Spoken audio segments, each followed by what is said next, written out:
Hoy! Huminto ka!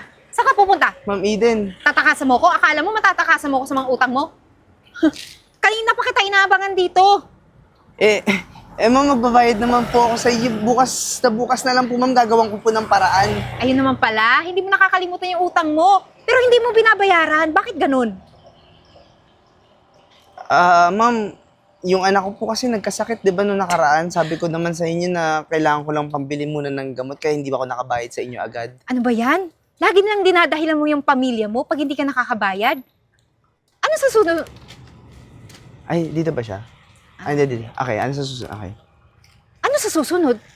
Pag wala ka ng pamilya. Kasi lagi mong nirarason.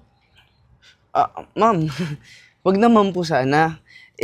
Pag wala ka na pala sinabi mo, wag naman po sana. Tama ba yun? Wag naman po sana. Okay mo. One, two.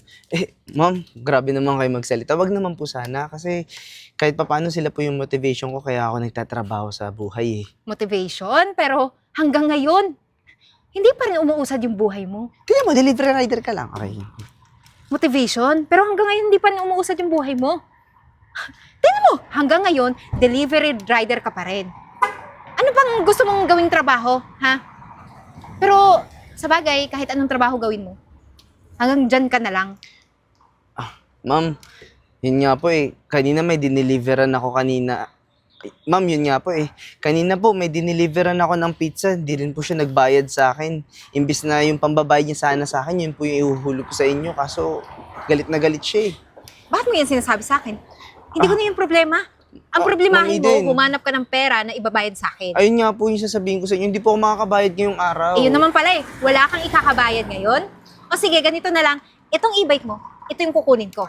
Ma'am, ito na lang yung pinangahanap buhay ko. Paano ako makakabayad sa inyo kung wala na akong e-bike? Eh, paano naman ako?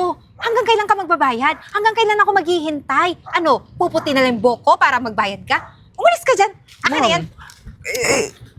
Wala na akong ibang trabaho na pwede makuha ngayon. Ma'am, ito na lang po yung pinagkukuha Ay ko nako, ng ano humanap eh. ka, umutang ka ng bagong e-bike, basta ito, akin na to. Umalis ka dyan! Ano, babayaran mo to o hindi? Ma'am, baka naman pwede natin pag-usapan kahit bukas magbabayad ako sa inyo agad. Wala na tayong kailangan pag-usapan, okay? Ilang buwan nang lumipas, ilang buwan nang nagrarason ka, lagi na lang kita pinagbibigyan, kaya ngayon, akong pagbigyan mo, umalis ka dyan! Ano, tawag ako ng polis. Gusto mo?